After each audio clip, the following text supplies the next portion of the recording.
Qoç. Qoç bürcü üçün gün şəxsi həyatda, dostlarla və ətrafınızdakı insanlarla ünsiyyətdə çətinliklərlə müşahidə oluna bilər. Səhər saatlarında əhval-ruhiyyədə kəskin dəyişikliklər, tərəfdaşlarla münasibətləri yenidən qiymətləndirmə meyli mümkündür. Ola bilsin ki, bədxahlarınızdan kimsə sizə zərər verməyə cəhd etsin. Bu da sizi partnyorunuza qarşı sərt qərar verməyə sövq etsin. Astroloji vəziyyət elədir ki, qoçlara hər cür radikal qərarlardan çəkinmək tövsiyə olunur.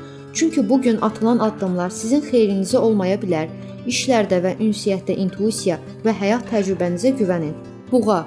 Gün yeni məlumatların öyrənilməsi, səfərlər və səyahətlər, ünsiyyət və romantik münasibətlər üçün əlverişlidir. Artan ünsiyyətçilik sayəsində bu gün baş verəcək təsadüfi bir tanışlıq həyatınızın maddi tərəfinə müsbət təsir göstərə bilər. Ulduzların düzülüşü Buğa bürcü üçün əlavə gəlir mənbəyi axtarışında və yeni fəaliyyət sahəsinin mənimsənilməsində uğur vəd edir. Günün sonunu sizə xoş olan insanların əhatəsində və ya evdə, ailə dairəsində keçirməyə çalışın. Əkizlər. Ulduzlar əkizlər bürcünü səbir və həyat mövqeyinin möhkəmliyi baxımından sınağa çəkir. Yalnız əhvalınızı körləyə biləcək mənasız mübahisələrdən uzaq durmağa çalışın. Gün hər cür kommersiya fəaliyyəti üçün, xüsusilə risklə bağlı olan işlər üçün uyğun deyil. İşdə yeni təşəbbüslər isə böyük ehtimalla zərərlə nəticələnə bilər. Günün mənfi təsirləri ikinci yarısında tədricən azalacaq, lakin evlə bağlı qayğılar qalan vaxtın hamısını alacaq və çox güman ki, əlavə xərclərə səbəb olacaq. Xərçəng.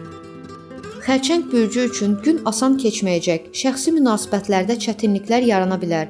Peşəkar fəaliyyət sahəsində də müəyyən maneələrin ortaya çıxması ehtimal olunur.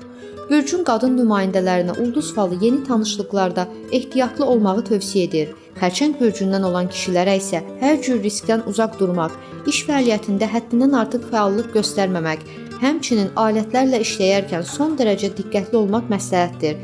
Xəsarət riski mümkündür. Şir. Mahiyyət etibarilə mürəkkəb və iki mənalı bir gündür. Şir bürcünün nümayəndələrinin emosional və fiziki vəziyyəti yüksəlişdə olsa da, İşlərdə fəallıqdan çəkinmək tövsiyə olunur. Çünki sənədlərlə işləyərkən və baş verən hadisələri qiymətləndirərkən səhvlər ehtimalı yüksəkdir. Təhsil sahəsində və müəllimlik fəaliyyəti ilə bağlı işlərdə çətinliklər yarana bilər. Xidmət sektorunda çalışan şirlər üçün xüsusilə əlverişsiz gündür. Uğur ən gözlənilməz anda sizi yarı yolda qoya bilər. Günün ikinci yarısı isə böyük ehtimalla xoş bir xəbər gətirəcək. Sizin üçün gəlirli ola biləcək sərfəli təklif istisna deyil.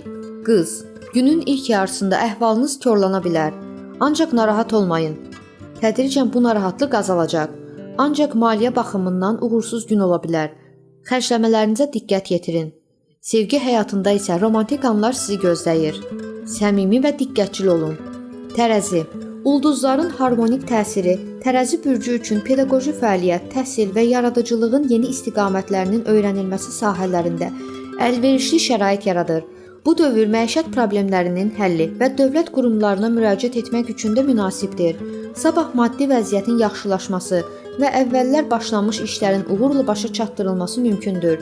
Günün ikinci yarısında planlarınıza yeni gözlə baxmaq, bəzi həmkarlarınız və ya tərəfdaşlarınızla münasibətləri yenidən dəyərləndirmək ehtiyacı yarana bilər. Yaradıcılıq sahəsində çalışan tərəzilər öz bacarıqlarını maksimum səviyyədə nümayiş etdirərək daha əvvəl planlaşdırdıqları bir çox ideyanı həyata keçirə biləcəklər. Əqrəb. Bu gün kənar təsirlərin Əqrəb bürcünün həyatında arzu olunmaz nəticələrə səbəb ola biləcəyi istisna edilmir. Bədxahlar tərəfindən yayılan böhtan ailənizdəki sakit və etibarlı mühiti poza bilər. Qəfil əldə olunan məlumatlar və evlə bağlı qayğılar həm vaxt, həm də enerji baxımından ciddi xərclər tələb edəcək. Sabah cədvəlinizdən yeni tanışlıqları və xoşunuza gəlməyən insanlarla ünsiyyəti mümkün qədər çıxarmağa çalışın. İşlərdə və davranışlarda yalnız öz təcrübənizə güvənin. Çünki kənardan verilən məsləhət və kömək çox güman ki, səhvlərə yol açacaq və sizi lazımsız və ya maraqsız işlərlə məşğul olmağa məcbur edəcək. Oxatan. Böyük ehtimalla bugün Oxatan bürcünün bir çox nümayəndəsini taleyində gözlənilməz dönüşlər gözləyir. Bürcün kişi nümayəndələrində yüksək həyat enerjisi fəallıq göstərmək zərurəti yaradacaq. Lakin mövcud astroloji vəziyyət istənilən nəticəni əldə etməyə imkan verməyəcək. Oxatan bürcündən olan qadınlara isə sabah sənədlərlə və maddi dəyərlərlə işləyərkən diqqətli olmaq tövsiyə olunur. Əgər bu gün hər hansı narahatlıq yaranarsa, böyük ehtimalla məhz bu sahələrlə bağlı olacaq. Oğlaq. Bu gün Oğlaq bürcü üçün görüşlər və yeni tanışlıqlar üçün əlverişli gündür. Xüsusilə səfərə çıxanlar və ya yeni yerlərə ziyarət etməyi planlaşdıranlar üçün ticarət və əlavə gəlir mənbələrinin axtarışı ilə bağlı işlərdə uğur mümkündür. Həm emosional, həm də fiziki vəziyyətiniz yüksək səviyyədədir. Bu günün müsbət tendensiyalarını daha da gücləndirmək üçün etdiyiniz işlərdə nüfuzlu insanların dəstəyini almağa çalışın. Sabah işlərdə və şəxsi münasibətlərdə tətbiq olunan qeyri-adi yanaşma sizi arzu olunmaz nəticəyə çıxaracaq. Dolça. Bugün asan olmayacaq. Dolça bürcünün həyatında mərhələ iki mənalı xarakter daşıyır. Planetlərin mövqeyi kənar təsirlərin artma ehtimalını göstərir ki, bu da böyük ehtimalla işlərinizə və şəxsi həyatınıza mənfi təsir göstərə bilər. Hər hansı iş əməliyyatlarında uğur şübhəlidir. Bugün bağlanacaq kommersiya müqavilələri isə gözlənilən nəticəni verməyəcək. Lakin sizin yüksək əxlaqi keyfiyyətləriniz bugünün mənfi tendensiyalarını neytrallaşdıra bilər. Balıqlar. Bugün balıqlar bürcü üçün əvvəlki günlərdən qalan yarımçıq işlər və öhdəliklər çox vaxt və enerji tələb edəcək. Həm emosional, həm də fiziki vəziyyətiniz zəifləyir. Sabah aktiv fəaliyyətlərdən və kapital yatırımı ilə bağlı işlərdən uzaq durmaq tövsiyə olunur. Yüngül məişət və maliyyə problemləri ilə qarşılaşmaq ehtimalı yüksəkdir. Sağlamlığın pisləşmə və xəsarət alma ehtimalı böyükdür. Qidalanmada ölçünü qoruyun və spirtli içkilərdən uzaq durun.